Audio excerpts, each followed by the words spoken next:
एक मिनट की जरूरत नहीं।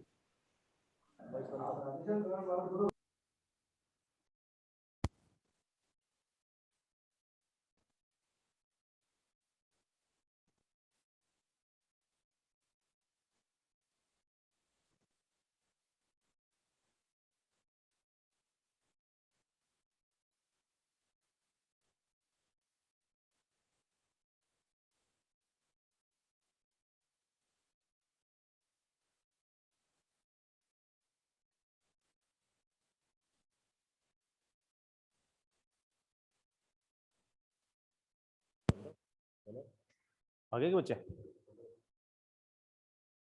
Start. Good morning student. Good morning sir. Good morning. Good morning sir.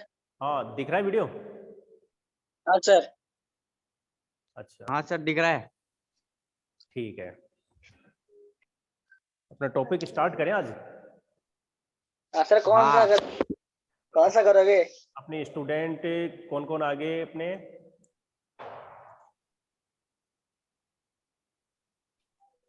Lakshman है? हेलो? हाँ सर। Hitesh yes sir. और अशोक? हाँ सर, आ गया। Yes sir. तो अपने क्या है, जो टॉपिक पहले चल रहा था 11th में, फाइनल अकाउंट का करवाया था, मालूम है? हाँ सर। तो फाइनल अकाउंट में तुमने किया था तो अधूरा सा किया था, उसमें पूरा कंप्लीट टॉपिक नहीं हुआ था। हाँ हाँ सर। सर। जैसे उसमें वो ट्रेडिंग P&L और बैलेंस शीट बनाई थी, ध्यान है? हाँ हाँ तो हाँ उसको सर। एक तो तुम्हारे को उसको थोड़ा सा रिपीट करना है दोबारा।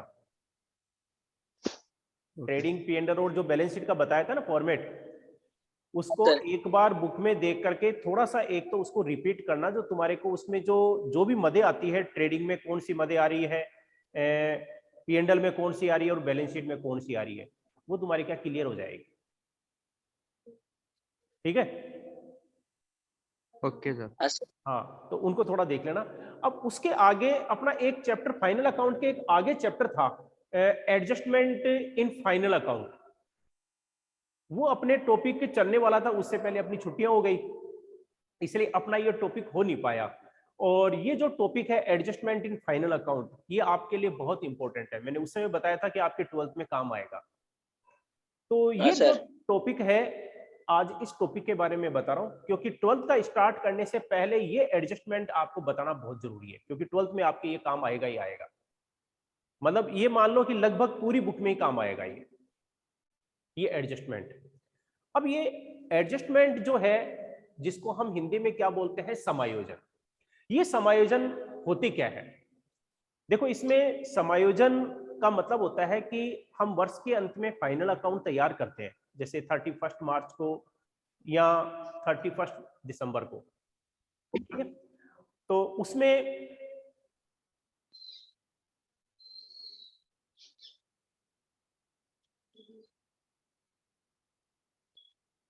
उसमें हम क्या करते हैं, जब फाइनल अकाउंट जब तैयार करते हैं, तो उसमें कुछ मदें ऐसी होती है जिनका हम एडजस्टमेंट नहीं कर पाते हैं या उनको दिखा नहीं पाते हैं।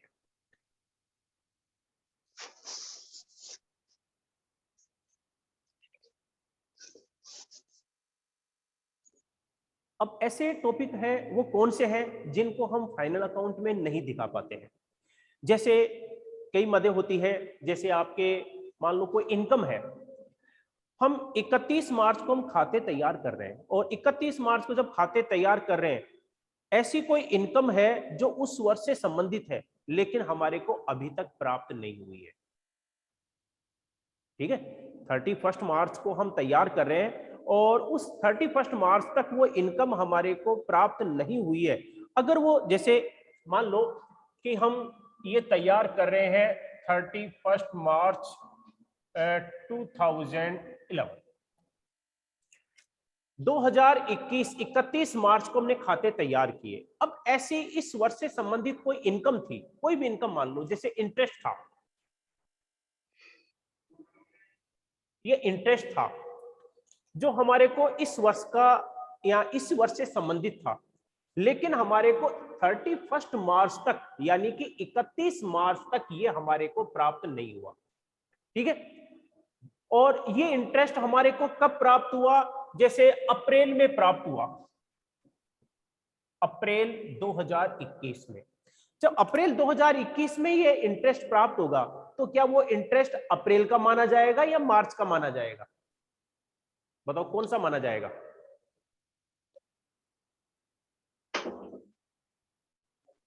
अगर वो इंटरेस्ट है, मार्च का इंटरेस्ट था, 31 मार्च को हम खाते तैयार कर रहे हैं, क्लोज कर रहे हैं, और 31 मार्च का जो इंटरेस्ट है यानी कि ब्याज, वो हमारे को कब प्राप्त हुआ?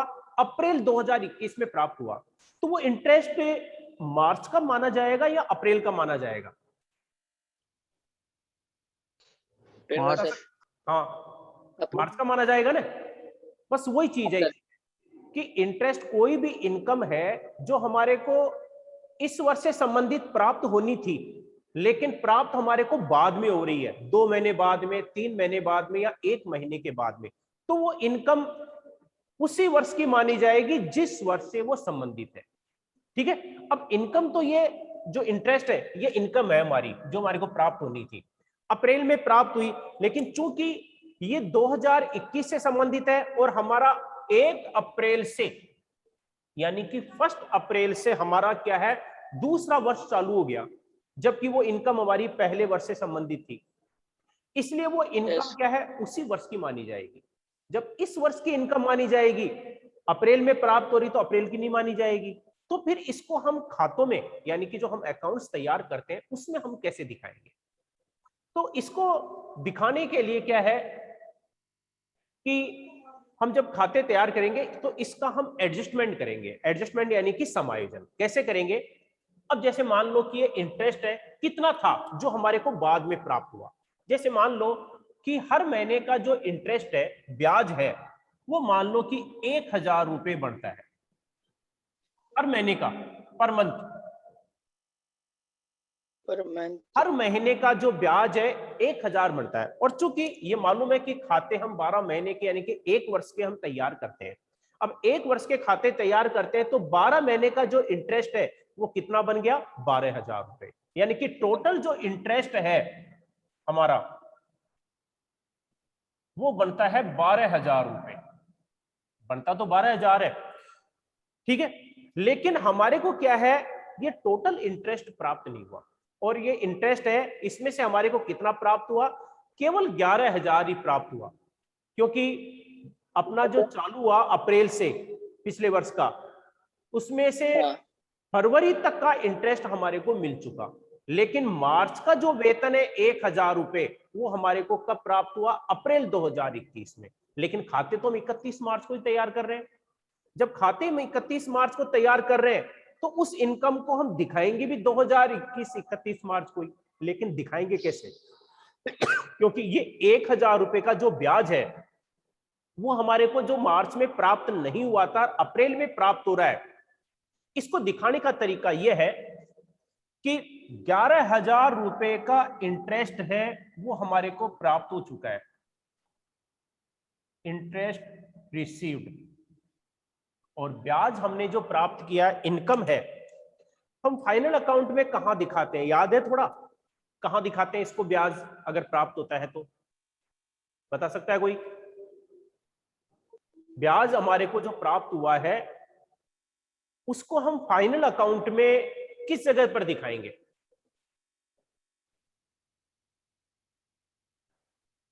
कौन बताएगा इसको?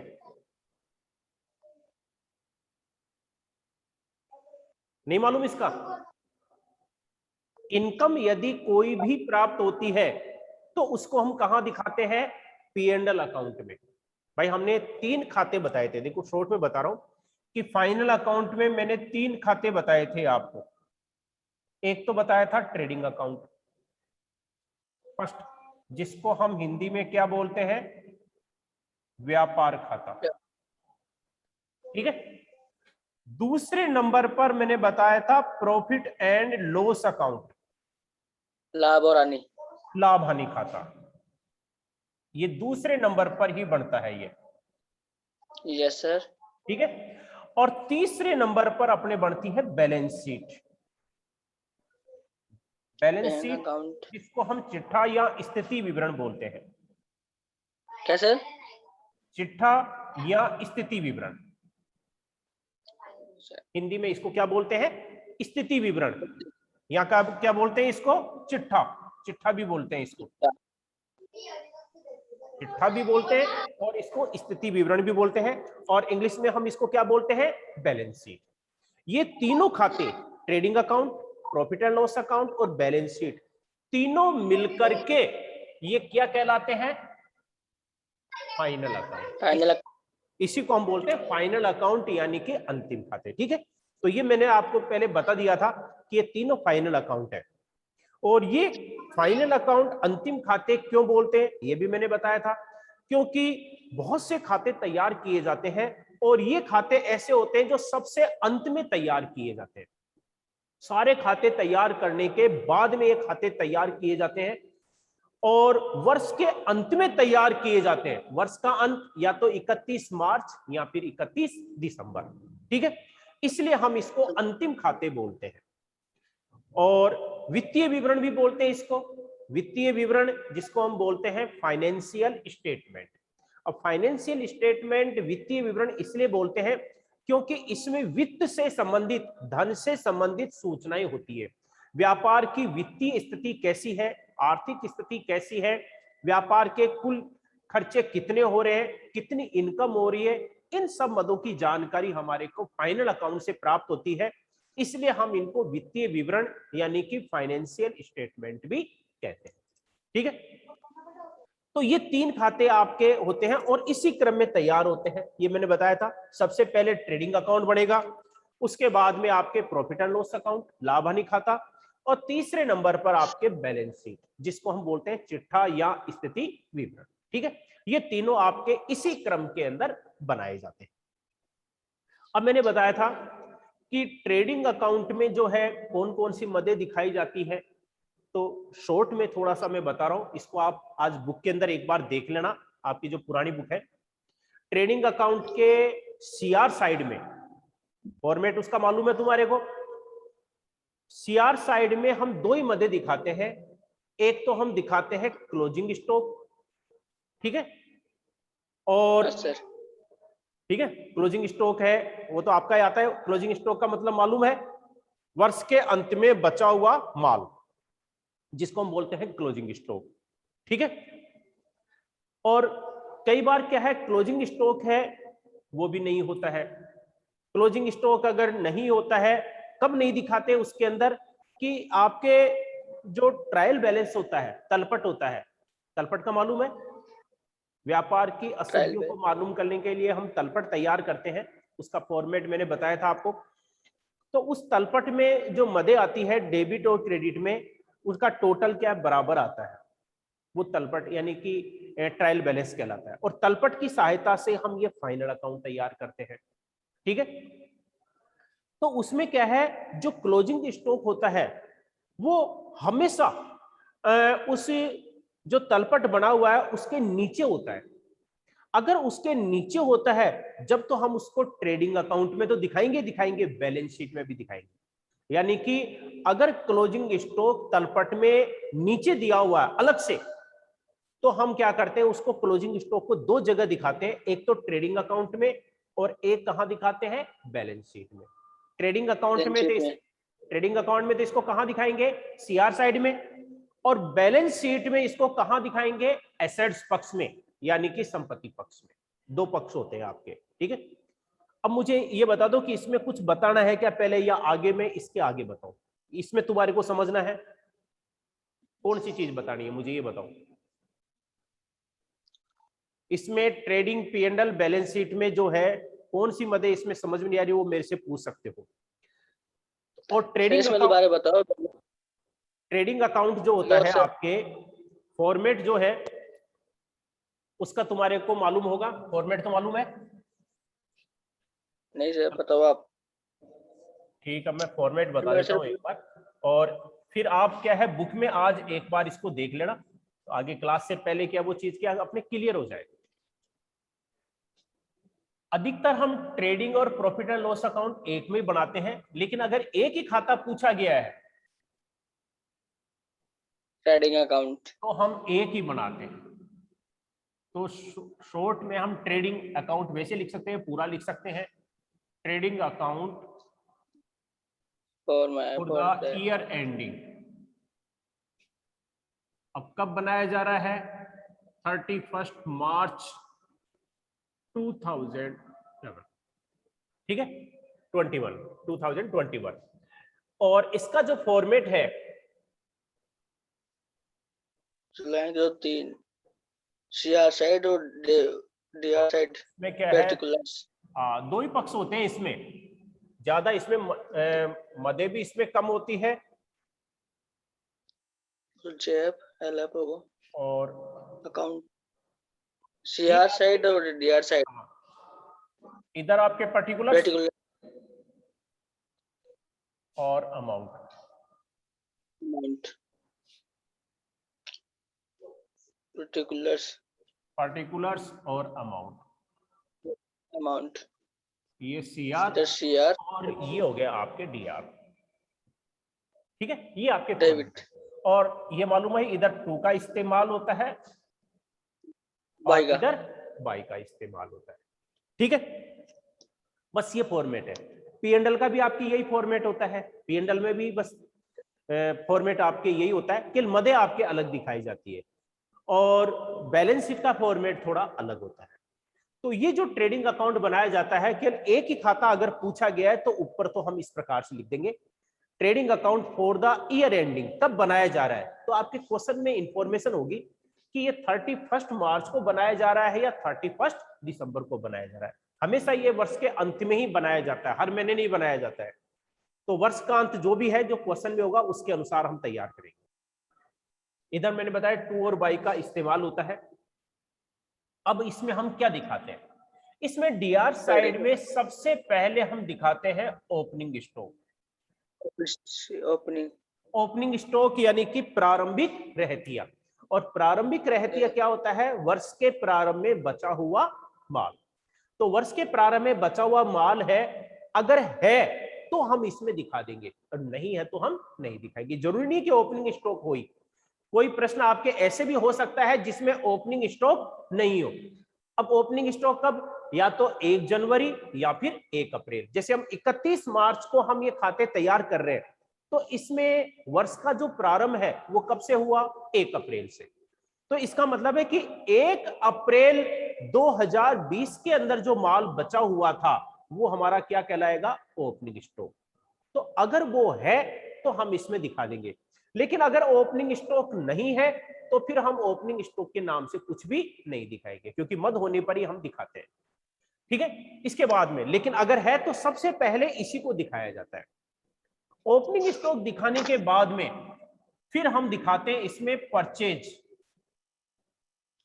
माल यानी खरीदा, माल हमने कितना खरीदा है। अच्छा, ये जो परचेज होता है, माल जो खरीदा गया है, ये व्यापारी के द्वारा उधार भी खरीदा जाता है और नकद भी खरीदा जाता है, ठीक है। प्रश्न में अगर ऐसा कुछ नहीं दे रखा है जब तो हम टोटल परचेज के नाम से दिखा देंगे, लेकिन अगर उसमें उधार और नकद दोनों अलग अलग दे रखे हैं तो फिर हमारे को अलग अलग दिखाना पड़ेगा कि परचेज में जो है कैश तो कितना है और क्रेडिट कितना है। कैश का अमाउंट यहां दिखा देंगे और क्रेडिट यानी कि उधार में माल कितना खरीदा वो हम दिखा देंगे, ठीक है। और फिर इसका नीचे टोटल पहले यहीं पर कर लेंगे। अब यहां करने के बाद में इसमें हम क्या करते हैं? परचेज रिटर्न होता है वो हम लेस कर देते हैं। परचेज रिटर्न किसमें से लेस कर देंगे? टोटल परचेज में से। जो टोटल परचेज है उसमें से हम परचेज रिटर्न को लेस कर देंगे, ठीक है। अगर परचेज रिटर्न नहीं है तो फिर लिखने की जरूरत नहीं है। ये जो परचेज आ रहा है इसका टोटल अमाउंट है, इसको डायरेक्ट अमाउंट वाले कॉलम में दिखा देंगे, फिर इसमें दिखाने की जरूरत नहीं है। मतलब इस वाले में कॉलम में हम तभी दिखाएंगे जब हम परचेज रिटर्न को भी हम इसमें से लेस करने वाले हैं, और नहीं लेस करने वाले मतलब है ही नहीं परचेज रिटर्न, जब तो हम क्या करेंगे? कैश और क्रेडिट का जो टोटल आएगा फिर इसको यहां लिखने की जरूरत नहीं, इसको डायरेक्ट हम अमाउंट वाले कॉलम में दिखा देंगे, ठीक है। तो ये ध्यान रखना है कि अगर परचेज रिटर्न है तो टोटल परचेज में से लेस करते हैं। ये टोटल परचेज कब होता है? नकद और उधार क्रय अगर दोनों है तो।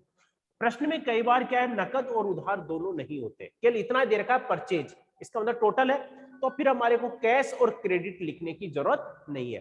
फिर तो हम लिख देंगे परचेज, उसमें से परचेज रिटर्न यदि है तो उसमें से लेस कर देंगे, और परचेज रिटर्न नहीं है तो इसको परचेज का अमाउंट डायरेक्ट इसमें अमाउंट वाले कॉलम में दिखा देंगे।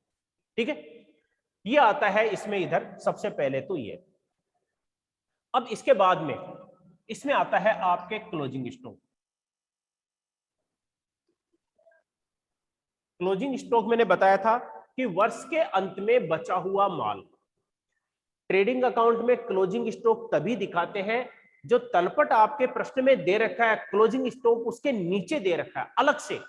अगर अलग से दे रखा है तो हम क्लोजिंग स्टॉक इसमें इधर दिखाएंगे, लेकिन अगर तलपट के नीचे नहीं दे रखा है, अलग से नहीं दे रखा है, तलपट के अंदर ही दे रखा है, तो हम क्लोजिंग स्टॉक को ट्रेडिंग अकाउंट में नहीं दिखाएंगे। ये ध्यान रखना है।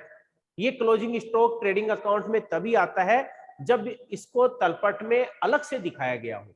अलग से नहीं दिखाया गया है तो फिर हम इसमें नहीं दिखाएंगे। ठीक है, तो सीआर साइड में मुख्य मद तो आपके ये क्लोजिंग स्टॉक आती है अगर है तो।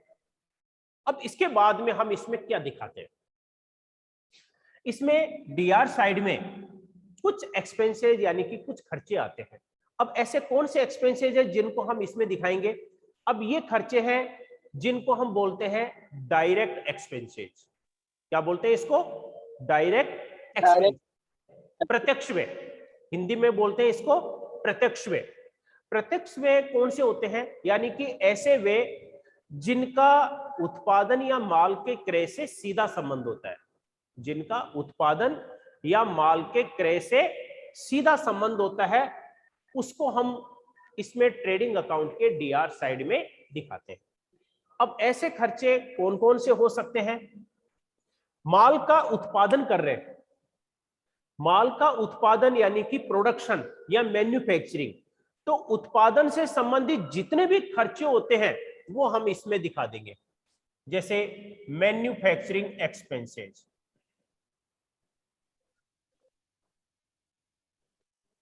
या प्रोडक्शन एक्सपेंसेस। उत्पादन, मैन्युफैक्चरिंग का मतलब क्या होता है? उत्पादन, और प्रोडक्शन का मतलब भी क्या होता है? उत्पादन। तो मैन्युफैक्चरिंग या प्रोडक्शन से संबंधित जितने भी खर्चे होते हैं वो सब हम खर्चे इसमें दिखा देंगे, क्योंकि उत्पादन करने के लिए ये खर्चे एक्सपेंसेस करना जरूरी है। इनके बगैर हम प्रोडक्शन नहीं कर सकते, इसलिए इन खर्चों को हम इसके डीआर साइड में दिखाते हैं। ठीक है, ये मैन्युफैक्चरिंग एक्सपेंसेस ये तो हमने दिखा दिया उत्पादन से संबंधित। इसके अलावा हमारे और खर्चे कौन से हो सकते हैं? जैसे प्रोडक्शन फैक्ट्री में होता है और फैक्ट्री में प्रोडक्शन होता है, तो फैक्ट्री से संबंधित जितने भी खर्चे होते हैं वो सब खर्चे हम इसमें दिखाएंगे, क्योंकि वो उत्पादन से संबंधित हो गए। ठीक है, तो इसमें फैक्ट्री एक्सपेंसेस, फैक्ट्री से संबंधित जितने भी खर्चे हैं वो सब हम इसमें दिखा देंगे। ठीक है, फैक्ट्री एक्सपेंसेस आपके हो गया। अब इसके बाद में उत्पादन हम करते हैं तो उसमें काम करने वाले हमारे जितने भी श्रमिक होते हैं यानी कि लेबर होती है, उनको हम क्या करते हैं? पेमेंट करते हैं पारिश्रमिक के रूप में। पारिश्रमिक जिसको हम इंग्लिश में क्या बोलते हैं? रेम्यूनरेशन। इन मजदूरों को जो पारिश्रमिक देते हैं काम करने के बदले, जो मेहनताना दिया जाता है, उसको हम क्या बोलते हैं? वेजेज। इसको हम क्या बोलते हैं? वेजेज बोलते हैं, यानी कि मजदूरी। तो ये मजदूरी है, ये फैक्ट्री में काम करने वाले श्रमिकों को दी जाती है, सैलरी नहीं, वेजेज दिखाई जाती है। तो वेजेज हम इसमें दिखा देंगे, क्योंकि ये उत्पादन से ये संबंधित है और इनके बगैर हम उत्पादन नहीं कर सकते, क्योंकि काम करने वाले जो श्रमिक है वो सीधे मशीनों पर काम करते हैं, और मशीनें तभी चलेगी जब श्रमिक यानी कि लेबर है उनको इस्तेमाल करेंगे, काम में लेंगे। इसलिए वो वेजेज है वो डायरेक्ट एक्सपेंसेस में आती है। ठीक है, इसके अलावा कुछ खर्चे और होते हैं जो मैंने बताया था कि उत्पादन के खर्चे, ये तो आपके है ही। माल के क्रय से संबंधित खर्चे, अब माल के क्रय से संबंधित खर्चे कि अब जरूरी आपने क्या किया है, माल खरीदा, यानी कि कौन सा माल, कच्चा माल। तो आपने कच्चा माल खरीदा है, तो कच्चे माल के खरीदने पर हमारे जितने भी खर्चे होते हैं, एक्सपेंसेस होते हैं, उन सबको हम इसमें दिखा देंगे। अब कच्चे माल के खरीदने पर हमारे खर्चे कौन से होते हैं, जैसे अगर हमने कच्चा माल है बाहर से अगर खरीदा है दूसरे देश से, कई बार क्या है किसी विशेष प्रकार के माल का उत्पादन होता है, विशेष प्रकार के माल का उत्पादन होता है, और ऐसा माल अगर हमारे देश में उपलब्ध नहीं है या महंगा है या कम मात्रा में है, तो हमारे को विदेशों से उसको खरीदने की जरूरत पड़ती है। उसको बोलते हैं इंपोर्ट। विदेशों से माल आयात करते हैं, तो आयात को हम इंग्लिश में क्या बोलते हैं, इंपोर्ट, यानी कि आयात। और विदेशों से माल अगर आयात किया जाता है, तो आयात करने पर हमारे को शुल्क देना पड़ता है, जिसको हम बोलते हैं इंपोर्ट ड्यूटी, आयात शुल्क। इंपोर्ट ड्यूटी के साथ साथ अगर जहाज से हम माल मंगाते हैं, तो जैसे हमारे देश की सीमा में माल प्रवेश करता है, हमारे को कस्टम ड्यूटी, सीमा शुल्क, उसका भी हमारे को पेमेंट करना पड़ता है। तो ये कस्टम ड्यूटी, ये भी हम इसमें दिखाएंगे, अलग अलग दिखाते हैं जो अलग अलग है। तो मैंने बताया कि इसके अंदर कस्टम ड्यूटी है, सीमा शुल्क है, वो हम दिखा देंगे। कई बार क्या है, हम किसी दूसरे स्टेट से, आपके राजस्थान के अंदर माल का उत्पादन हो रहा है, और हम एमपी से, यूपी से, महाराष्ट्र से, दिल्ली से अगर माल मंगाते हैं, तो जैसे ही अपने स्टेट में, राज्य की सीमा में माल प्रवेश करेगा, हमारे को शुल्क देना पड़ता है, जिसको हम बोलते हैं ऑक्ट्रोई। ऑक्ट्रोई को हम हिंदी में बोलते हैं चुंगी। ठीक है, तो ये जो ऑक्ट्रोई है, चुंगी है, इसको भी हम इसमें दिखाएंगे। ठीक है, तो ऑक्ट्रोई आ जाएगी, इंपोर्ट ड्यूटी, कस्टम ड्यूटी, ये सब माल के क्रय करने पर खर्चे हैं। इसके अलावा आपके जैसे कैरीज इनवार्ड, जुलाई, कैरीज इनवार्ड है, भाड़ा है, और एक फ्रेट भी होता है। ये फ्रेट का मतलब होता है भाड़ा। कैरीज इनवार्ड मतलब इसका भी यही होता है, कैरीज का मतलब भी वैसे भाड़ा ही होता है, लेकिन इसमें क्या है, माल आ रहा है और उसके ऊपर हम भाड़ा दे रहे हैं, तो वो कैरीज इनवार्ड कहलाता है। ठीक है, और अगर माल अगर बार बार आपकी बड़ी संस्था है, माल बिकता रहता है, सेल होता रहता है, माल आता रहता है, लोडिंग गाड़ी से माल मंगाया, उसको हमने किराया दिया, तो उसको हम क्या बोलते हैं, फ्रेट। तो उसके लिए माल मंगाने के लिए, यानी कि जो माल हम सेल करने वाले हैं और उस माल को मंगाने का हम जो किराया देते हैं गाड़ी वाले को, उसको हम बोलते हैं फ्रेट। तो प्रश्न के अंदर दोनों चीजें एक साथ नहीं होती है, या तो कैरीज इनवार्ड होता है या फ्रेट होता है। बहुत कम होता है जब दोनों चीजें होती है, लेकिन अगर दोनों हो चाहे एक हो, इसको हम ट्रेडिंग अकाउंट के डीआर साइड में दिखाएंगे। ठीक है, तो ये कैरीज इनवार्ड है, फ्रेट है, ये आपके इसमें आ जाएगा। इसके अलावा आपके मैंने बताया था कि फैक्ट्री के अंदर माल का उत्पादन होता है, और फैक्ट्री में माल का उत्पादन होता है, तो फैक्ट्री से संबंधित जितने भी खर्चे होते हैं, वो सब खर्चे हम इसमें ट्रेडिंग अकाउंट के डीआर साइड में दिखाते हैं। अब ऐसे खर्चे मैंने बताया था, फैक्ट्री एक्सपेंसेस में बहुत सारे खर्चे होते हैं, एक खर्चे नहीं है, क्योंकि इसमें हम सारे खर्चे में इसमें बता नहीं सकता, क्योंकि मदें बहुत सारी होती है। जैसे फैक्ट्री में उत्पादन होता है, तो फैक्ट्री में उत्पादन होता है, तो उसके अंदर जैसे फैक्ट्री का बिजली का बिल, बिजली का जो बिल है वो हम चुकाते हैं, तो वो भी हम इसमें दिखाएंगे। ठीक है, इसके अलावा बिजली के बिल के अलावा और फैक्ट्री का किराया, जिसको हम बोलते हैं फैक्ट्री रेंट, ठीक है, वो फैक्ट्री रेंट है, वो भी हम इसमें दिखा देंगे। ठीक है, और आ रहा समझ में? हेलो,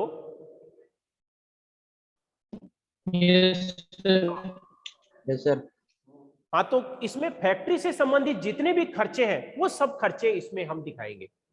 फैक्ट्री का किराया, फैक्ट्री का बिजली का बिल, क्योंकि आप फैक्ट्री में उत्पादन कर रहे हैं तो फैक्ट्री का किराया देना पड़ता है, वो भी इसमें आएगा। फैक्ट्री का बिजली का बिल वो भी इसमें आएगा।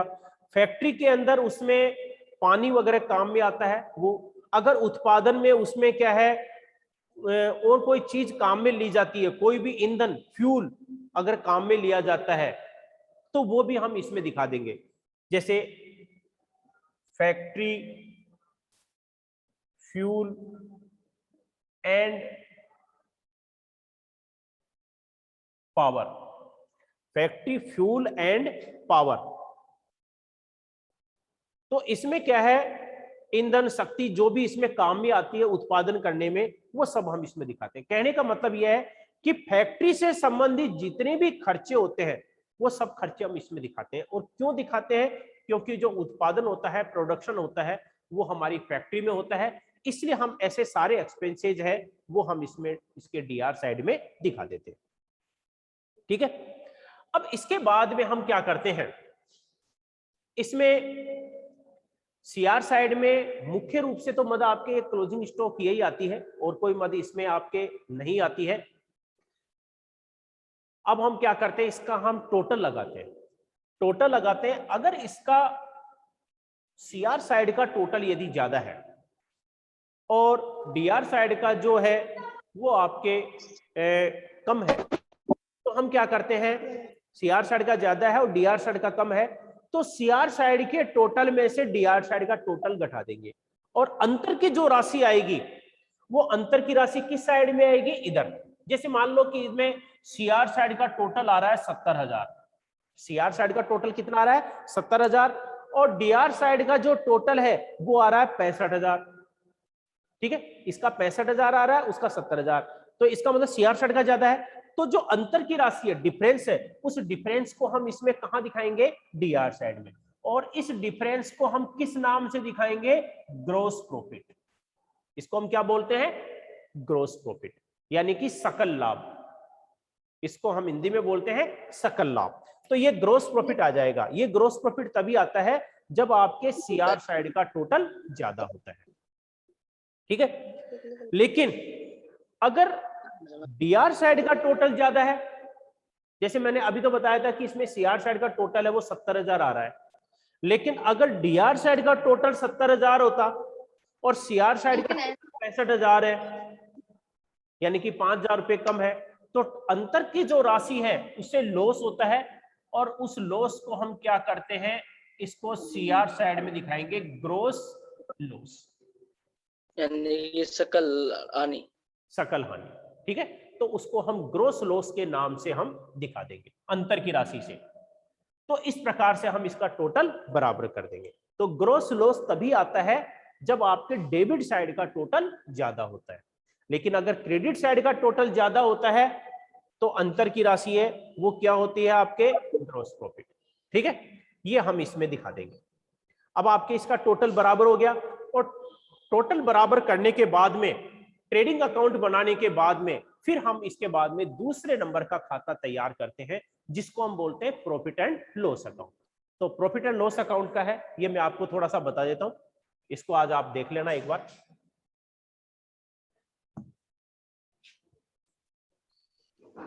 ट्रेडिंग अकाउंट कंप्लीट करने के बाद में तैयार होगा।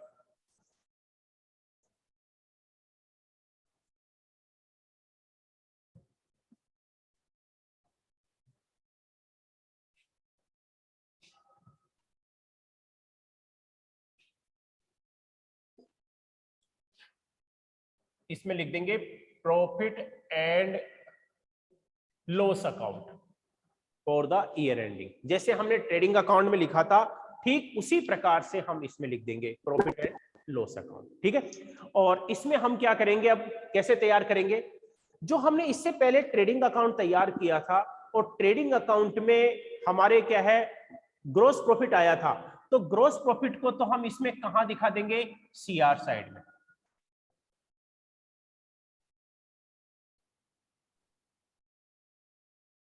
और अगर लॉस हुआ था तो उसको हम दिखाते हैं डीआर साइड, ग्रॉस लॉस।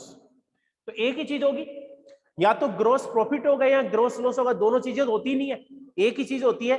तो वो तो ट्रेडिंग अकाउंट बनाया था तो उसमें हमारे को मालूम चल गया होगा कि ग्रॉस प्रॉफिट आया था या ग्रोस लॉस आया था। ग्रोस प्रॉफिट आया है तो इस साइड में दिखा देंगे और ग्रोस लॉस आया है तो इसको डीआर साइड में दिखा देंगे। सबसे पहले तो ये दिखाते हैं, ठीक है। इसके बाद में हम क्या दिखाते हैं, इसके सीआर साइड में, इसके सीआर साइड में जितनी भी इनकम होती है उन सबको हम इसमें कहां दिखाएंगे, सीआर साइड में दिखाएंगे। अब इनकम कौन सी होती है, कोई सी भी जो हमने इनकम प्राप्त की है, जैसे हमने ब्याज प्राप्त किया है, इंटरेस्ट रिसीव्ड, कमीशन प्राप्त किया है,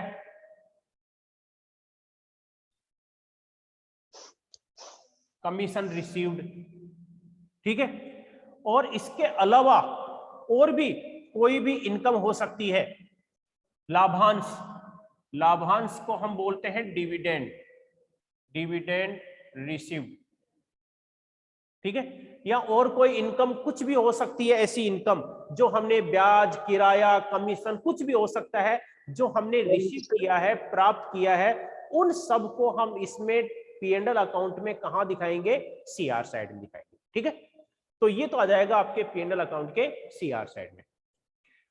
इनकम जितनी भी होती है वो सब सीआर साइड में दिखाते हैं। अब डीआर साइड में क्या दिखाते हैं, डीआर साइड में हम क्या करते हैं, जितनी भी आपके खर्चे होते हैं, एक्सपेंडिचर होते हैं, उनको हम इसमें दिखाते हैं डीआर साइड में।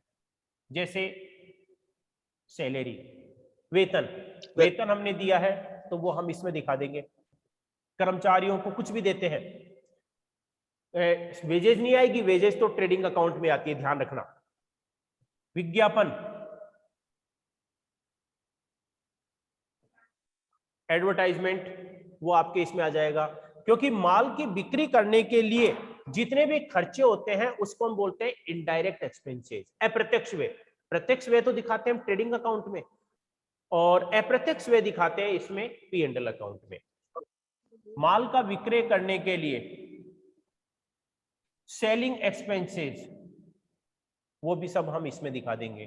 प्रिंटिंग एंड स्टेशनरी, छपाई का और कोई खर्चा है, स्टेशनरी का कोई खर्चा हो रहा है, तो उन सबको भी हम इसमें कहां दिखा देंगे, इसके डीआर साइड में दिखा देंगे। किराया, रेंट, वो भी हम इसमें दिखा देंगे। इसके अलावा जो हमने चुकाया है, क्योंकि ये सब हमारे एक्सपेंडिचर है, तो ये एक्सपेंडिचर को हम सबको हम इसमें कहां दिखा देंगे, इसके डीआर साइड में दिखा देंगे। इसके अलावा और भी खर्चे इसमें आपके जैसे हो सकते हैं, जैसे आपके सेल्समैन का कोई कमीशन है वो हम इसमें दिखा देंगे, और आपके दुकान का किराया, रेंट ऑफ शॉप, ठीक है। इसके अलावा माल की बिक्री करने के लिए या और कोई खर्चे ऐसे आते हैं वो हम सब इसमें दिखाएंगे। इसके अलावा कुछ स्थायी संपत्तियां होती है, जैसे बिल्डिंग, मशीन, फर्नीचर, उनके मूल्य में कमी हो जाती है, उसको हम क्या बोलते हैं, डेप्रिसिएशन। बताया था तुम्हारे को डेप्रिसिएशन। स्थायी संपत्तियां, बिल्डिंग, मशीन, फर्नीचर लगातार काम में लेते हैं तो उनके मूल्य में कमी आ जाती है, और उनके मूल्य में जो कमी आ जाती है उसको हम क्या बोलते हैं, डेप्रिसिएशन। व्यापार के लिए खर्चा है तो इस खर्चे को भी हम इसमें कहां दिखा देंगे, इसके डीआर साइड में दिखा देंगे। तो इस प्रकार के आपके बहुत सारे खर्चे मैंने आपको लिखवाया था 11th क्लास में और कॉपी के अंदर, उसको एक बार देख लेना, और आपके बुक में भी फॉर्मेट आपके दे रखा है, ठीक है।